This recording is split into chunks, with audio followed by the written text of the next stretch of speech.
శ్రీ రమణాష్టమ లేఖలు 228వ లేఖ. సూర్యనాగమ్మ గారు వారి అన్నగారికి వ్రాసిన లేఖ. ఏకాంతవాసం. ఇది మార్చి 2, 1949 వ్రాసిన లేఖ. అమెరికన్ స్త్రీ ఎలినార్ పాలిన్ నోయి అనే ఆమె లోగడ 1-2 సార్లు ఇక్కడికి వచ్చి వెళ్ళిందట. ఆమె స్నేహితురాలు ఒక వృద్ధురాలు 10 రోజుల ముందు ఇక్కడికి వచ్చింది. కొంతకాలం ఇక్కడే ఉంటానని ముందు అందరితో చెప్పింది. కానీ ఈ నెల 17వ తేదీన కుంభాభిషేకం జరగబోతోంది కనుక ప్రస్తుతం ఇక్కడ జనం ఎక్కువగా ఉన్నారు. అందువల్ల ఆమెకు విశ్రాంతి లోపించినట్లు ముఖంలో గోచరిస్తూ ఉంది. ఇవాళ మంగళవారం గనక నేను గిరి ప్రదక్షిణం వెళ్ళి కొంచెం ఆలస్యంగా వచ్చాను.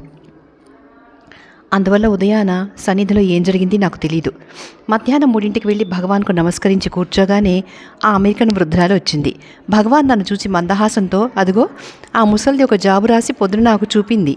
అందులో ఏమున్నదంటే, హిమాలయ పర్వతాలకు వెళ్ళి అక్కడి మృగాలతో కలిసి తిరుగుతూ ఏకాంతంగా ఉండాలని ఉంది అని. ఇప్పుడు ఇక్కడ జనం ఒత్తిడి ఉంటుంది కదా, సహించలేకపోయింది కాబోలు పాపం. గత రాత్రి ఎవరో ఇదే విధంగా అడిగితే, ఇక్కడ మనుషులుంటే అక్కడ మృగాలుంటాయి, అది మాత్రం ఏకాంతం ఎలా అవుతుంది అని చెప్పాను. ఏకాంత నివాసానికి హిమాలయాలకు పోవాలట, ఎందుకో అని సెలవిచ్చారు. ఏకాకి యతచిత్తాత్మ నిరాశి రపరిగ్రహ అన్నది మనస్సుకేనా అన్నాను. అవునవును, యోగి యుంజీత సతతమాత్మానం రహసి స్థిత ఏకాకి యతచిత్తాత్మ నిరాశి రపరిగ్రహ. ఇది భగవద్గీతలోది. అంటే యోగి అయిన వాడు ఆత్మయనే రహస్య స్థలమందు స్థిరుడై ఉండి తాను తప్ప వేరొకటి లేక చిత్తమును ఆత్మయందు నియమించి ఏ విషయములను గ్రహింపకుండా ఉండవలెను అని తాత్పర్యం. యతచిత్తాత్మ అంటే మనసుకే కదా. వివిక్త దేశ సేవిత్వం అన్నది అంతే. మై చానన్య యోగేన భక్తిర వ్యభిచారిణి వివిక్త దేశ సేవిత్వ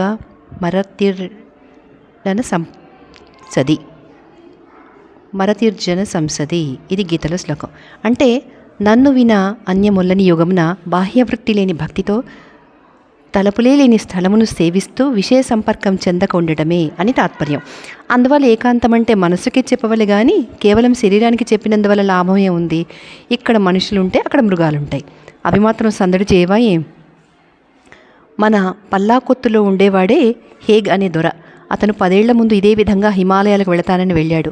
మొన్న అతని నుండి ఉత్తరం వచ్చింది, తిరిగి ఇక్కడికే వచ్చేస్తానని, చచ్చే వరకు ఇక్కడ ఉండిపోతానని రాశాడు. చాలామంది ఇలాగే ఇక్కడ శాంతి లేదని వెళతారు, తిరిగి ఇక్కడికే వస్తారు అని సెలవిచ్చారు భగవాన్. ఇట్లు సోదరి. 229వ లేఖ. దోసెలు సంకటి.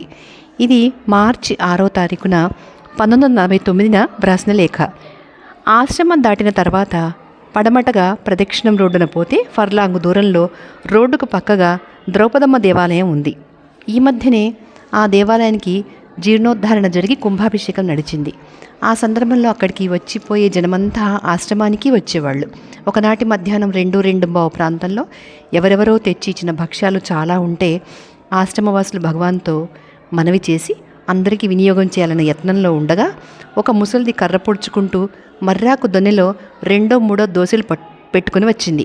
వస్తూనే స్వతంత్రంగా భగవాన్ని సమీపించి, ఇదిగో ఈ దోశలు తిని స్వామి, తెచ్చేందుకు వేరే ఏమీ లేకపోయింది, ఏం చేయను అంటూ ఆ దొన్నె శ్రీవారి చేతికి అందియబోయింది. సమీపస్తులు అక్కడ పెట్టవమ్మా అంటూ ఆపబోయారు. ఆమె కోపగించుకుని, ఉండండయ్యా, మీరు మహా చెప్పవచ్చారు, నిన్నగాక మొన్న వచ్చిన వారు మీరు, మీకేం తెలుసును, ముందు ఈ స్వామిని ఇక్కడ కట్టించి కూర్చోబెట్టింది నేను కాదా, నన్నేమో దగ్గరికి పోరాదంటారు, చాలు చాలు అంటూ గద్దించి పలికింది. అంతా విస్తుపోయినట్లు చూస్తుంటే భగవాన్ సేవకులను వారించి ఆమె చేతిలో దొన్నె ఆప్యాయంగా తామే అందుకుని, అవ్వా, వాళ్ళు తెలియని పిల్లలు, ఏమీ అనుకోకు, ఈ దోశలు ఏ పిండితో చేశావు, అన్న కొడుకులు ఎవరూ సరిగా చూడటం లేదటగా, జీవనం ఎలా, బండి మీద వచ్చావా, నడిచేనా అని కుశల ప్రశ్న అడుగుతూ సేవకులతో, ఆ భక్ష్యాలన్నీ అందరికీ పంచిపెట్టి మీరు తినండయ్యా, నేను ఈ దోశలు తింటాను అని చెప్పి కాలని ఆ దోశలు అమృతతుల్యంగా తినసాగారు. ఆ ముసలిది పట్టరాని సంతోషంతో పొంగిపోతూ కూర్చుంది. భగవాన్ సమీపస్తులను చూచి ఆ భక్ష్యాలని తెండి అని తెప్పించి వాటన్నిటిలోనూ రవంత గిల్లి పెట్టించుకుని, నాకిక చాలును, నా వంతు కూడా ఆ అవ్వకిచ్చి పంపండి, నాకు ఈ దోశలు చాలు అని తమ వంతు కూడా ఆ ముదుసలికి ఇప్పించారు. ఆమె లేచి, ఎవరిలా చూస్తే ఏమి స్వామి, మీ కరుణ వల్ల దోశలు అమ్ముకుని బ్రతుకుతున్నాను, నా రోజులు ఇలా వెళితే చాలును అంటూ నమస్కరించి ప్రసాదం స్వీకరించి వెళ్ళింది. ఆమె వెళ్ళిన తర్వాత సేవకులు శ్రీవారిని ఉద్దేశించి, ఆ ఉడికని దోశలే తింటూ ఇవన్నీ వదులుకుంటే ఇవన్నీ వదలకుంటే అవి ఎవరికైనా ఇచ్చి ఇవి తీసుకోరాదా అన్నారు. ఓహో, వీటికన్నా అవన్నీ ఎక్కువ రుచిగా ఉంటాయి కాబోలు, కావాలంటే అవన్నీ మీరు తినండి, నాకు ఇది చాలును అన్నారు భగవాన్. సేవకులు మరి మాట్లాడలేదు. భగవాన్ నా వైపు చూచి, పాపం ఆ ముసలిది ఏం చేస్తుంది, తనకు ఏది ఉందో అదే తెచ్చింది. కొండ మీద ఉండగా భర్త తాను వచ్చేవాళ్ళు, అప్పుడప్పుడు ఏదైనా తెచ్చి ఇస్తూ ఉండేది. భర్త పోయిన తర్వాత అన్న దగ్గర ఉంటూ వచ్చింది. అతను పోయాడు. అన్న కొడుకులు సరిగా చూడక వెళ్ళమంటే ఎక్కడో ఉండి దోశలు అమ్ముకుని జీవిస్తున్నదట. మొట్టమొదట అమ్మ సమాధి వద్ద నేను కూర్చునేందుకని తిన్నె కట్టించి పైన కొబ్బరాకులతో కప్పు వేయించింది ఈమె. అంతవరకు చెట్టు కిందే కూర్చునేవాళ్ళం. అయ్యో, స్వామి కింద కూర్చుంటున్నారే, ఎండలో ఉంటున్నారే అని ఆమె తిన్నె కట్టించింది. ఇప్పుడు ద్రౌపదమ్మ కోవెల బాగు చేయించింది ఈమె అన్నకుమారుడే. పెద్దతనం రావడం వల్ల ఈ మధ్య ఇటు రావడం లేదు. కర్ర పొడుచుకుంటూ ఎంత కష్టపడి వచ్చిందో అంటూ ఆ దోశలన్నీ రవంత కూడా మిగల్చకుండా తిన్నారు భగవాన్. శ్రీవారు స్కందాష్టమంలో ఉండగా ఒక దీపావళికి టౌన్లోని భక్తులంతా తెల్లవారేసరికి లడ్డూ జిలేబీలతో సహా రకరకాల పిండి వంటలు తెచ్చి సమర్పించారట. ఆశ్రమవాసులందరికీ అభ్యంగనాదులు తీరనందువల్ల తెచ్చినవన్నీ ప్రసాదాలు ఇచ్చి తెచ్చిన వారిని పంపి 8 గంటల వేళ వడ్డన ఆరంభించబోయారట. అంతలో ఒక భక్తురాలు సజ్జపిండి తమిదపిండి కలిపి వండిన సంకటి ముద్ద తెచ్చి భగవాన్ ముందు పెట్టిందట. ఆమె బాల్యంలోనే వితంతువై అన్న ఆదరణలో ఒక మఠంలోని బీదలకు సాధువులకు గంజి పోస్తూ కాలం గడుపుతూ ఉన్న సాధుజీవి.